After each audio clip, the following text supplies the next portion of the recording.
आले रसूल जो नेकियों का पैकर थे, भलाइयों का पैकर थे, इबादत का पैकर हुआ करते थे, वो अपने रब से कैसे डरते थे। एक मर्तबा लोग तवाफ़ कर रहे हैं, जब लोग तवाफ़ कर रहे थे ना, तो वहीं एक ऐसा बंदा भी था जिसने अपना जो चेहरा है वो छुपा रखा है, अपने चेहरे के ऊपर पर्दा लगा रखा है। और क्या होता है, लोग तवाफ़ कर रहे हैं तो एक उनमें से बंदा जिसके ऊपर पर्दा है, जिसका चेहरा ढांपा हुआ है, वो ज़ारों की तरह रो रहा है, वो धाड़े मार मार के रो रहा है और दुआ कर रहा है कि या अल्लाह, तेरा जो ज़मीन के ऊपर तेरे समंदर हैं, तेरे दरिया हैं, उनमें जितना पानी है, उनके जितने कतरे हैं, उन कतरों से भी ज़्यादा मैं गुनाहगार हूँ। वो बंदा कह रहा था कि या अल्लाह, तेरी जो ज़मीन है, इसके ऊपर मिट्टी के जितने ज़र्रे हैं, या अल्लाह, इन ज़र्रात से भी ज़्यादा मेरे गुनाह हैं।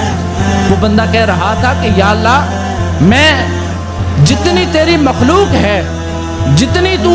इस दुनिया में तूने बंदे भेजे हैं, उनकी तादाद से भी ज़्यादा मैं गुनाहगार हूँ। या अल्लाह, तू मुझे माफ़ फरमा देना। या अल्लाह, बरोज़े महशर मुझसे हिसाब ना लेना,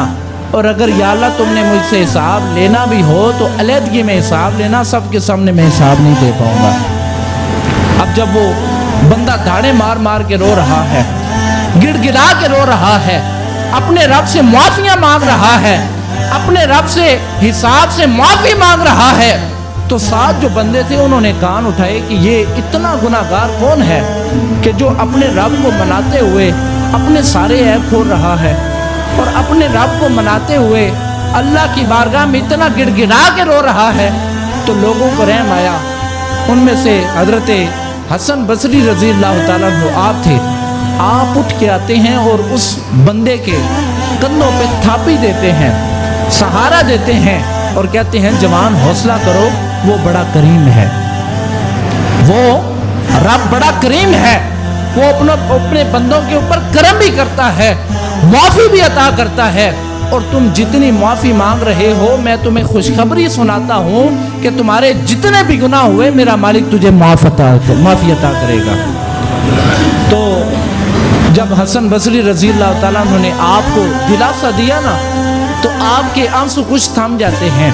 आप थोड़ी सी खामोशी इख्तियार करते हैं, आप अपने रब की बारगाह में गिड़गिड़ाने का अमल थोड़ी देर रोक देते हैं। तो वही हसन बसरी रज़ी अल्लाह ताला अन्हु उस शख्सियत को कहते हैं कि ए अल्लाह के बंदे, आज तुझे देख के हम भी अपने रब की बारगाह में तौबा कर रहे थे, लेकिन जो तू तौबा कर रहा था, लगता है तू तो सबसे बड़ा गुनाहगार है, लगता है अल्लाह तेरे ऊपर तो बड़ा नाराज़ है, जिसकी वजह से तू इतनी ज़ोर के साथ और इतनी शिद्दत के साथ अपने रब से माफ़ी मांग रहा है। तो हज़रत हसन बसरी कहने लगे कि अब हमें ज़ियारत तो करवा दे, हमें ज़ियारत तो करवा दे, तू कौन है जो अपने रब से इतनी माफ़ी मांग रहा है, जो अपने रब से इतनी माफ़ियाँ मांग रहा है, हमें अपनी ज़ियारत तो करवा दे। तो जब उस शख्सियत ने अपने चेहरे से पर्दा हटाया ना, तो हज़रत हसन बसरी रज़ी अल्लाह ताला अन्हु देख के आपके पाँव से ज़मीन निकल जाती है, आप हैरान हो जाते हैं, आपका चेहरा सुर्ख हो जाता है, आप गिड़गिड़ा के रोने लग जाते हैं, क्योंकि वो कोई आम शख्सियत नहीं थी, वो इमाम अली मकाम के शहज़ादे इमाम ज़ैनुल आबिदीन रज़ी अल्लाह ताला। तो हज़रत हसन बसरी रज़ी अल्लाह ताला अन्हु वापस अपने कुंबे में आते हैं और बताते हैं कि मैंने आज एक ऐसा मंजर देखा है कि जो बंदा तवाफ़ करते हुए गिड़गिड़ा के रो रहा था,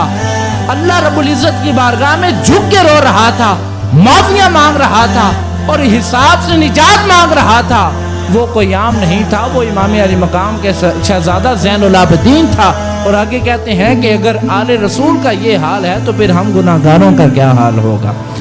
अगर आले रसूल इतने गुनाहगार अपने आप को कहते हैं और अल्लाह रब्बुल इज़्ज़त से इतनी माफ़ियाँ मांगते हैं, हम तो फिर आम बंदे हैं। तो बरादरान इस्लाम, अपना हिसाब लगा लीजिए। हम सब अगर अपने ग़रीबान में झांक के देखें तो ज़ैनुल आबिदीन जो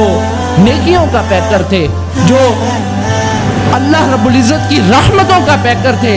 अगर उनका ये हाल है कि वो रब की बारगाह में इस कदर माफ़ियाँ मांग रहे थे, अरे हम तो आम इंसान हैं, हमारा हाल क्या होगा।